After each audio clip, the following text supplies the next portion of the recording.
Halo, Assalamualaikum. Apa kabar anak-anakku? Semoga kalian dalam keadaan sehat dan baik. Tetap semangat belajar ya, walau di masa pandemi ini. Baiklah, ketemu lagi sama Bu Dening yang seksi. Kita belajar bahasa Indonesia lagi. Melanjutkan pembelajaran sebelumnya tentang wacana.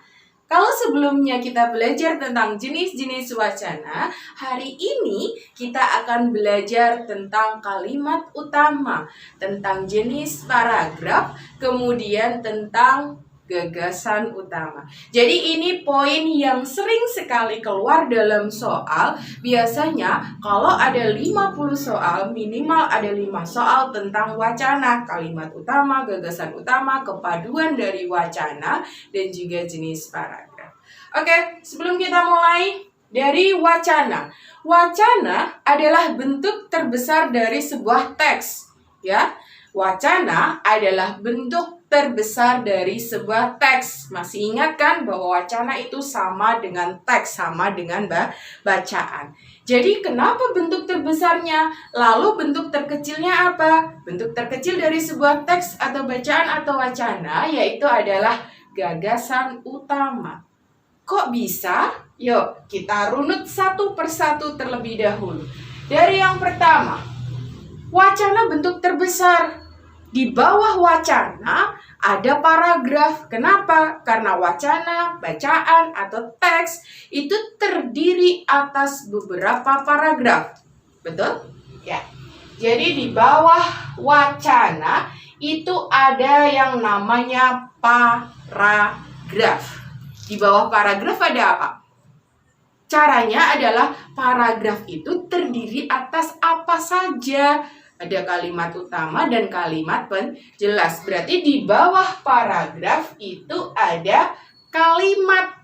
Kalimat itu kan dibagi menjadi dua, yaitu kalimat utama dan juga kalimat penjelas.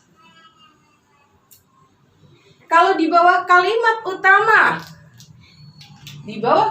utama, itu pasti ada gagasan utama. Kenapa? Karena bentuk terkecil kalimat utama adalah gagasan utama. Jadi terbesarnya adalah wacana, sedangkan terkecilnya adalah gagasan utama.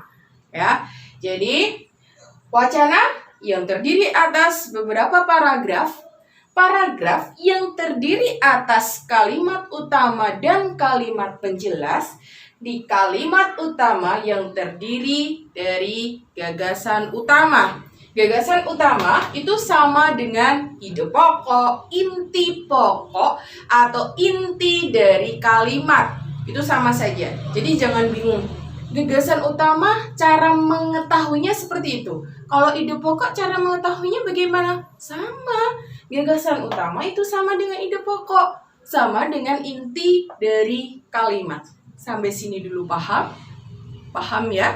Nah, sekarang yuk kita bahas dari paragraf terlebih dahulu. Paragraf. Masih ingat nggak? Paragraf itu ada berapa jenis? Paragraf itu ada berapa?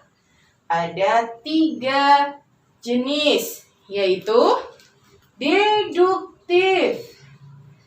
Ada yang disebut dengan induktif.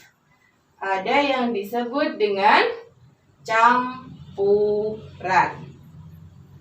Apa sih deduktif itu?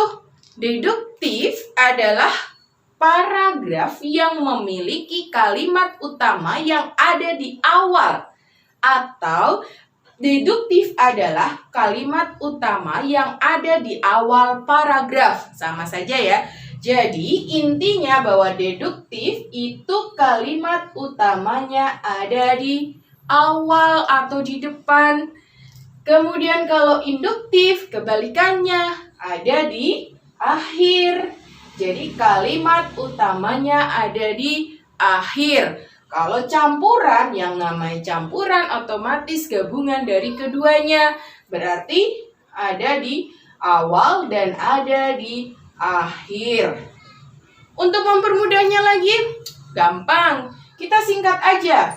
Awal, akhir itu sama dengan belakang. Ya, sama dengan belakang. Ada campuran, singkat aja jadi A, B, C. Nah, mempermudah kita untuk menghafal. Kalimat utama itu letaknya di mana saja? Ada di awal, ada di belakang, atau di akhir. Ada campuran, berarti awal dan akhir. Itu untuk mempermudah kalian dalam menghafalkan. Tinggal caranya saja. DIC, deduktif, induktif, dan juga campuran. Jadi deduktif ada di awal, induktif ada di belakang atau di akhir. Kemudian campuran ada di awal dan di akhir. Itu adalah jenis dari paragraf. Kita bahas tentang kalimat utama dan gagasan utama yuk.